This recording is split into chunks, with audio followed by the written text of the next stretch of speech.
Hi നമസ്കാരം. നമ്മുടെ sports ചാനലിലേക്ക് ഒരിക്കൽ കൂടി സ്വാഗതം. ഇന്ന് ഡിസംബർ 13, 2024 നമ്മുടെ ഫുട്ബോൾ അപ്ഡേറ്റാണ്. നമുക്കറിയാം, യൂറോപ്പിൽ പല വിധത്തിലുള്ള ക്ലബ്ബ് ടൂർണമെൻറ്റുകളും നടന്നു വരുന്നുണ്ട്. ഏറ്റവും പ്രമുഖരായ ക്ലബ്ബുകൾ പങ്കെടുക്കുന്ന യുവേഫ ചാമ്പ്യൻസ് ലീഗ് ഉണ്ട്. ഇപ്പോൾ ഇംഗ്ലണ്ടെന്നും സ്പെയിനിൽ നിന്നൊക്കെ 4 ക്ലബ്ബുകൾ വീതം പോയിൻ്റ് പട്ടികയിൽ മുന്നിലെത്തുന്ന 4 ക്ലബ്ബുകൾ വീതം അതിൽ പങ്കെടുക്കാറുണ്ട്. മറ്റു ചില രാജ്യങ്ങളിൽ നിന്ന് 1-2 ക്ലബ്ബുകളൊക്കെയാണ് അതിൽ പങ്കെടുക്കാറുള്ളത്. ഇപ്പോൾ ഈ യുവേഫ ചാമ്പ്യൻസ് ലീഗിലേക്ക് ക്വാളിഫൈ ചെയ്യാത്ത ടീമുകൾ പങ്കെടുക്കുന്ന ടൂർണമെൻറ്റാണ് യുവേഫ യൂറോപ്പ ലീഗ്. ഇപ്പോൾ ഇംഗ്ലണ്ടിൽ നിന്നാണെങ്കിൽ 5ാം സ്ഥാനത്ത് വരുന്ന ടീമോ അതല്ലെങ്കിൽ FA കപ്പിൽ വിജയിക്കുന്ന ടീമോ ഒക്കെയാണ് അതിൽ പങ്കെടുക്കാറുള്ളത്. ഇപ്പോൾ കഴിഞ്ഞ വർഷം 5ാം സ്ഥാനത്തെത്തിയ ടീമായ ടോട്ടൻഹാമും അതേപോലെ FA കപ്പ് ജേതാക്കളായ മാഞ്ചസ്റ്റർ യുണൈറ്റഡുമാണ് പ്രീമിയർ ലീഗിനെ പ്രതിനിധീകരിച്ച് യൂറോപ്പ ലീഗിൽ പങ്കെടുക്കുന്നത്. അപ്പോൾ ഇന്നലെ യൂറോപ്പ ലീഗിലെ 6ാം റൗണ്ട് മത്സരങ്ങൾ പൂർത്തിയായി. അപ്പോൾ ഇന്നലെ നടന്ന മത്സരത്തിൽ നമുക്കറിയാം, പ്രമുഖ ക്ലബ്ബായ മാഞ്ചസ്റ്റർ യുണൈറ്റഡ് 2-1 വിക്ടോറിയ ക്ലബിനെ പരാജയപ്പെടുത്തി. മാഞ്ചസ്റ്റർ യുണൈറ്റഡിന് വേണ്ടി ഡെൻമാർക്ക് താരം ഹൗലൻഡാണ് 2 ഗോളും അടിച്ചത്. 2ാം പകുതിയിലായിരുന്നു ഗോൾ നേടിയത്. നമുക്കറിയാം,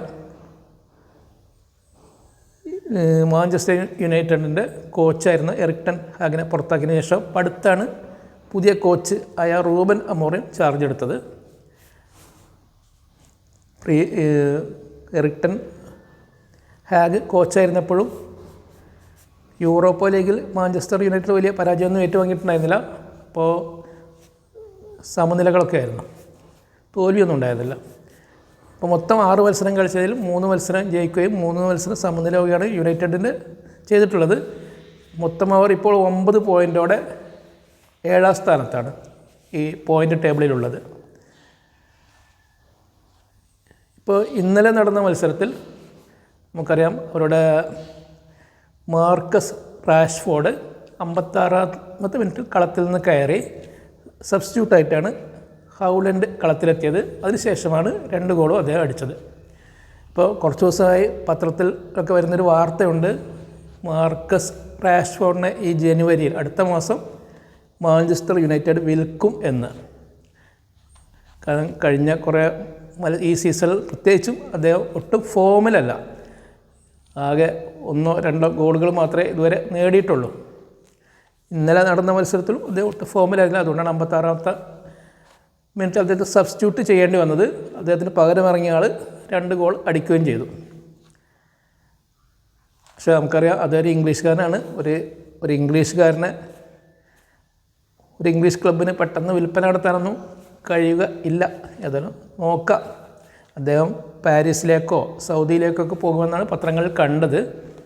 പക്ഷെ അറിയില്ല എങ്ങനെയായിരിക്കുമെന്ന്. പക്ഷെ അതിന് 27 വയസ്സേ ആയിട്ടുള്ളൂ മാർക്കസ് റാഷ്ഫോർഡ്. ഇതിന് മുമ്പ് കഴിഞ്ഞ സീസണിലും അതിന് മുമ്പത്തെ സീസണിലൊക്കെ അദ്ദേഹം ഒരുപാട് ഗോളുകൾ അടിച്ചിട്ടുണ്ട് മാഞ്ചസ്റ്റർ യുണൈറ്റഡിന് വേണ്ടി.